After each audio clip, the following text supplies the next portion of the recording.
Bonjour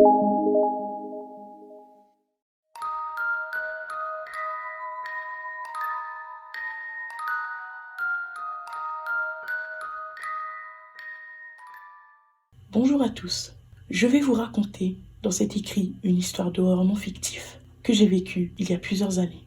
Avant toute chose, je vais me présenter. Je m'appelle Thibaut, j'ai la vingtaine passée et je suis ingénieur dans un domaine scientifique. Je suis très cartésien, athée et sans dire que ça n'existe pas, je ne pourrai jamais dire que quelque chose qui n'a pas été prouvé par la science existe. Et dans tous ces cas particuliers, je dirai toujours « je ne sais pas » ou « je suppose », c'est tout. Bon, vous voyez le type de personne que je suis? Fermée d'esprit pour certains, réaliste pour d'autres. Pour introduire celle-ci, je vais simplement commencer par le fait que, aujourd'hui, le 1er novembre 2022, je n'ai aucune explication à cette histoire. Et très franchement, je n'en aurai sûrement jamais. C'était il y a environ une dizaine d'années. J'avais donc entre 10 et 15 ans. Dans ma famille, on a tous un peu la même mentalité et le même avis que j'ai décrit juste au-dessus, au sujet du paranormal, du spiritisme ou encore tout ce genre de choses, sauf une personne, ma grande sœur. Sans savoir pourquoi, elle a toujours plus été attirée par ça. Je me souviens encore de sa chambre, décorée avec plein d'objets à connotation spirituelle. Étant le plus jeune de la famille, mon grand frère et ma grande sœur n'habitaient déjà plus dans la maison familiale. Cette maison, c'était un chalet en Haute-Savoie. J'ai grandi dedans depuis toujours et jusqu'à ce moment-là, je n'avais jamais vécu autre part. Autrement dit, j'étais depuis toujours habituée au bruit de la nuit, du bois qui travaille, le sol qui grince énormément, des souris qui font un bordel pas possible dans la toiture, les murs, etc., etc. Ça ne m'a jamais fait peur. Je suis née avec ça. À l'étage où se déroule l'histoire, c'était nos chambres à coucher. Je vous laisse vous faire le plan de votre tête. Un escalier droit en bois qui mène sur un couloir étroit avec une porte au fond du couloir en face. La chambre de mon frère, une porte à droite, celle de ma sœur, et une porte à gauche, la mienne. La particularité de ma chambre et celle de ma sœur, c'est qu'elles ont été construites en miroir. La soupente était aménagée plus pour du stockage que pour autre chose, et nos lits étaient bien sûr placés dans les pièces principales. Mais étant petit, j'étais terrifiée la nuit par ma soupente, de peur qu'un monstre apparaît lentement de l'ouverture sans porte qui menait à celle-ci. J'ai donc plus tard, au moment où se passe l'histoire, installé mon lit dans la soupente pour arrêter d'en avoir peur. Simple et efficace. Cette nuit-là, j'étais tout seul chez moi. J'avais légèrement la trouille. Mais c'était loin d'être la première fois que ça m'arrivait. Je vérifiais bien que la porte d'entrée de la maison était fermée à clé. Je faisais un tour dans toutes les pièces pour m'assurer qu'il n'y avait personne. Ce genre de choses qu'on fait pour se rassurer. Après ces vérifications, il ne pouvait rien m'arriver. La soirée se passe nickel, au top. Je monte dans ma chambre et je m'apprête à dormir. D'habitude, quand j'ai peur, ou que j'ai simplement envie de m'enfermer dans ma chambre, ma poignée intérieure n'étant pas fixée, je pouvais l'enlever en tirant dessus. Ce qui faisait que, du côté du couloir, l'autre poignée qui, elle, était fixée à la porte, pendait dans le vide, à la verticale, et donc tournait dans le vide. Hashtag Indila. Mais ce soir-là, je n'avais même pas pensé à enlever cette poignée. Je ne me méfiais pas assez pour faire ça. Je me couche donc dans mon lit, au fond de ma soupente, et m'endors. Ça commence. Je reprends doucement et difficilement conscience. Il est évident que je suis en train de me réveiller en plein milieu de la nuit. J'en trouve les yeux en me demandant quel est ce boucan. Et comme vous, cher lecteur, je prends conscience doucement que je suis en train d'être dérangé par un bruit qui ne s'arrête pas, qui est encore là, assez bruyant pour m'avoir réveillé. Il me faut alors qu'une poignée de secondes pour comprendre la gravité de la situation. Je suis tout seul chez moi. Il est 2 heures du matin et un bruit aussi fort est là, autour de moi. Ce bruit, c'est celui d'un grattement. Un grattement sur du bois. J'en avais entendu toute ma vie. Mais celui-là, non. Pour la simple et bonne raison qu'il était répétitif, rythmé, comme des allers-retours, comme le bruit du mouvement lent d'une scie sur du bois. Cela faisait déjà quelques minutes que je l'entendais, et le bruit continuait, avec toujours le même entrain, toujours le même rythme.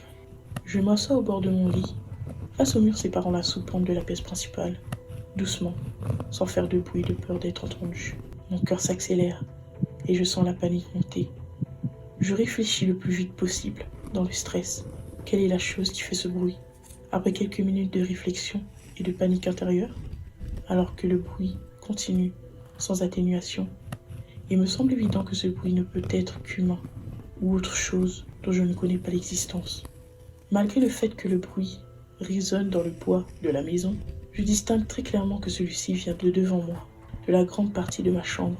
Je n'ose pas allumer la lampe de chevet. Je suis dans le noir complet. Je me lève, je mets ma main contre le mur de la soupente. Je longe celui-ci jusqu'à l'ouverture sans porte menant à la grande partie. Le bruit continue. Je sens dans ma main les vibrations dans le mur que je touche. Ma main se glisse dans l'ouverture. Je la passe de l'autre côté du mur. Je touche l'interrupteur de la grande pièce du bout des doigts. J'appuie sur celui-ci tout en faisant un pas dans la pièce. La grande lumière s'allume. La pièce est vide. Le bruit continue. Il est là, à quelques mètres de moi. Je m'arrête là, debout, en train de me faire un bilan pour la 100e fois sur ce qui est en train de m'arriver. La grande lumière est allumée. Je suis là, face au centre de la grande pièce de ma chambre, en pleine nuit, tout seul dans ce chalet. Et ce bruit continue. Il est toujours là, tout proche. J'avance de quelques pas, très lentement, sans faire le moindre bruit. Je vais instinctivement vers le milieu de ma chambre pour essayer de comprendre. Je lève la tête en espérant comprendre d'où vient exactement ce bruit. Ça ne vient pas du plafond, ni du sol. Je regarde dans toutes les directions sans faire un pas de plus, par peur de faire grincer le parquet. En tournant la tête, je distingue très clairement d'où ce bruit vient. Je suis face à ma porte. Ce bruit est devant moi. J'en suis sûr. À cet instant, je suis terrorisé. Je m'avance le plus lentement possible, au plus près de ma porte, pour me forcer à réaliser que c'était réel. Ce grattement répétitif, rythmé et puissant, est juste là, à quelques centimètres de moi, de l'autre côté de ma porte, contre le poids de celui-ci, juste à la hauteur de mon visage. J'ai le souvenir d'apercevoir la porte vibrer légèrement, mais dans la peur, ce n'est peut-être que mon esprit. Le bruit ne s'arrête pas. Je suis terrorisé, pétrifié. Je suis là, paralysé, le sang glacé devant ce qui est en train de m'arriver. Je ne voyais qu'une seule solution. Je devais me mettre en sécurité. J'approche le plus doucement possible ma main de la poignée de la porte. Je la saisis. Je sens encore les vibrations du grattement dans celui-ci. Je l'arrache d'un coup sec de la porte en faisant un pas en arrière pour m'enfermer. Ce fait d'enlever la poignée vient de faire un bruit très fort. Et ce bruit que je viens de faire stoppe net ce grattement épouvantable. Je suis resté là, à 1 mètre de ma porte, grande lumière allumée, avec la poignée dans ma main, immobile dans un silence total, pendant peut-être une bonne heure. Pendant tout ce temps, au-delà de la paralysie due à la peur, j'écoutais si je n'entendais pas des bruits de pas dans les escaliers, ou encore des bruits de pattes, ou n'importe quoi d'autre, pouvant m'apporter une réponse sur ce que je venais de vivre. Pas un seul bruit, pendant 1 heure. À partir de la seconde où j'avais arraché cette poignée, je n'ai plus jamais entendu ce bruit de ma vie, et je n'ai jamais rien vécu d'autre de paranormal. Le surlendemain, bien sûr, j'en ai parlé à mes parents. Dû à mon jeune âge, ils n'ont pas pris ça plus au sérieux que ça. Mais ma mère m'a regardé et m'a répondu avec un air sarcastique. C'est marrant, mais j'ai une petite anecdote là-dessus. Mais ça ne te rassurerait pas. Ce n'est vraiment pas utile que je t'en parle maintenant. J'ai dû lui répondre. Bah, c'est déjà trop tard, t'en as déjà trop dit. Je suis déjà mort de trouille. Et je l'oblige à me raconter. Elle me dit que, peu de temps après la séparation avec mon père, ma sœur étant partie de la maison familiale, elle est allée dormir dans la chambre de ma sœur pendant un moment. Et tous les soirs, avant d'aller se coucher, c'était impossible pour elle de s'endormir sans être allée jeter un œil dans la soupente de sa chambre pour vérifier je ne sais quoi.